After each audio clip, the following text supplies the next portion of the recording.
Yo, this is the Scarcity Studios YouTube channel. Please don't forget to like, comment, share and subscribe. And our sponsors are Alpha Claims and Hire Birmingham, the leading and best accident management company. Get a replacement car anywhere in 1 hour. I really appreciate you joining me today, and this is a follow-up to a story about a cannabis factory. Very rarely do they actually prosecute a lot of people with these big cannabis factories. But in this story from Grimsby, it says that an organised crime gang have been jailed for 13.5 years after a £500,000 drug operation was discovered in an abandoned bank. 3 men from Nottingham pled guilty to production of cannabis and were sentenced to 3.5 years in prison each. Evaldas, Medelis and Laminonas Navicka were sentenced to 3.5 years each. Karolis Rusevicius from Nottingham was jailed for 6.5 years. The court heard it was a very sophisticated operation. Then they discovered it from a report from the public about suspicious activity from a vehicle at the empty property. When police checked the van, it had been reported stolen and it was stopped by officers a short time later. 80 cannabis plants were found in the back of the van, and this prompted the police to search the inside of the building that was an old bank. A number of growing areas were found, with hundreds of 3-foot plants inside, as well as professional lighting and watering system. To maintain secrecy, a disguised escape hatch had been built, leading from the bank into the kitchen in a flat that was above.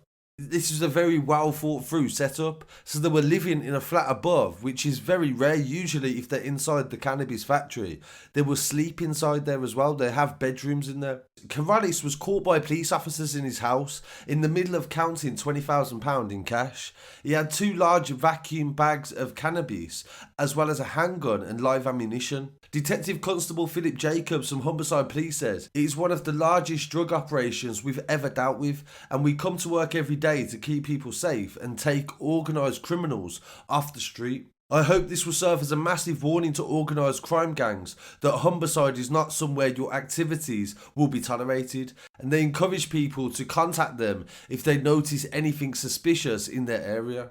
During the court case, it was revealed that Rusevicius had been working on a renovation on the flat next door to the bank when he became involved in the drug enterprise.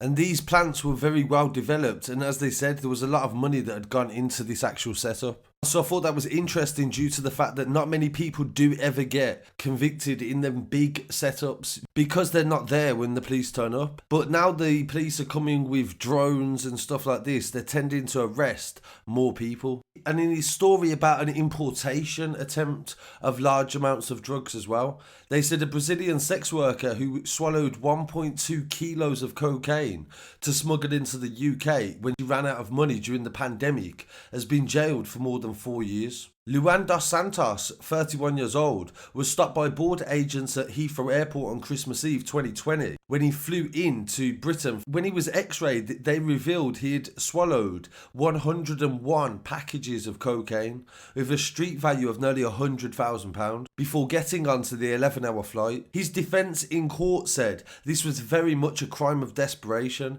If at any time during the long flight from Brazil one of them packages had burst, he would have died instantly. Mr. Lloyd said Dos Santos works as a sex worker in Brazil, where more than 200,000 people have died as a result of COVID-19. The position is far worse than the position here, and this has led to financial devastation. He said it is very bad consequences for his employment as a sex worker because of the lockdown. He tried to move his physical sex transactions to an online service, and his defence solicitor goes on to say that he could not get verified by Twitter, on which he advertised his sexual services. Dos Santos says he used drugs in his line of work and has racked up a debt of £2,000 and was hoping to pay it off while smuggling drugs. The judge sentenced him to 4 years and 2 months in prison and told him, "I accept that you were motivated because of a drug debt and you accumulated this in Brazil." Dos Santos pled guilty to importing the drugs, and he will spend most of his sentence in the UK before being released to be deported back to Brazil. He was arrested by Border Force and handed over to the NCA at Terminal 4 at Heathrow, and he appeared and was sentenced on the 28th of January at Oldsworth Crown Court in London. The NCA officer Ian Truby said this was an incredibly dangerous smuggling method, and had any one of them packages burst, he would have died. So I thought these were some interesting stories, and I really want to hear what you've got to say on this. I'll get back to as many people as I can in the comments. Please don't forget to like, comment, share and subscribe, and I'll be back again very shortly with some more news. Peace.